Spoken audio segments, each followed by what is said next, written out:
Que s'est-il passé lors de la tentation? Une fois que Jésus-Christ sortit des eaux du Jourdain, des eaux baptismales. Selon Matthieu 4, versets 1 à 11, tout comme Adam, le premier homme, Christ, a été testé. Alors Jésus fut emmené par l'Esprit dans le désert pour être tenté par le diable. Après avoir jeûné 40 jours et 40 nuits, il eut faim. Le tentateur s'étant approché lui dit, « Si tu es fils de Dieu, ordonne que ces pierres deviennent des pains. » Jésus répondit, « Il est écrit, l'homme ne vivra pas de pain seulement, mais de toute parole qui sort de la bouche de Dieu. » Le diable le transporta dans la ville sainte, le plaça sur le haut du temple et lui dit, « Si tu es fils de Dieu, jette-toi en bas, car il est écrit, il donnera des ordres à ses anges à ton sujet.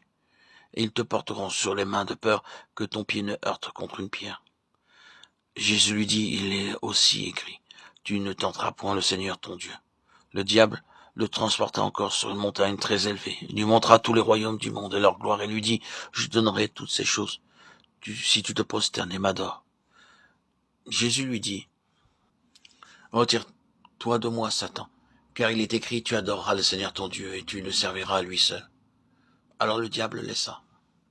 Et voici des anges vinrent auprès de Jésus et le servaient. Le verset 1 doit d'abord être souligné. Jésus fut emmené par l'Esprit, ce qui montre bien qu'il n'est pas allé de lui-même, mais qu'il fut conduit. Ce que nous remarquons, c'est que le Seigneur Jésus ne fit rien de lui-même et par lui-même. Nous pouvons le lire et l'entendre, mais cela doit devenir une réalité spirituelle. Ne plus rien faire par soi-même. Le Fils ne fait rien de lui-même, mais nous faisons tout par nous-mêmes.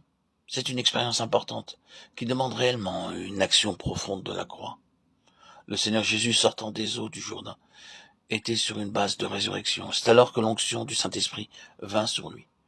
Il était un homme absolument séparé de lui-même. C'est un aspect spirituel difficile à saisir. C'est essentiellement spirituel. Que signifie être séparé intérieurement?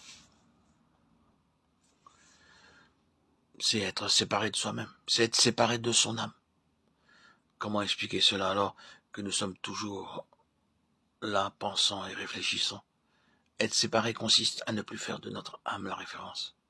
Ça nécessite une œuvre profonde, car tout ce qui s'est produit lors de la chute a conduit l'homme à faire le choix par lui-même, par son âme. L'âme a littéralement enfermé l'esprit qui s'est trouvé prisonnier. L'organe qui devait être directeur n'a jamais été à même d'exercer les fonctions pour lesquelles Dieu l'avait équipé. C'est pourquoi l'homme devint psychique. Même si nous ne sommes pas charnels, nous sommes de toute façon psychiques. C'est l'homme naturel selon 1 Corinthiens 2,14. L'homme psychique pense, réfléchit, décide et agit. Ainsi, il a une vie complètement étrangère à la vie de Dieu. L'œuvre subjective de la croix a pour objet de rétablir les choses telles qu'elles doivent être. Mais cela ne se fait pas automatiquement. Porter sa croix sous-entend notre collaboration.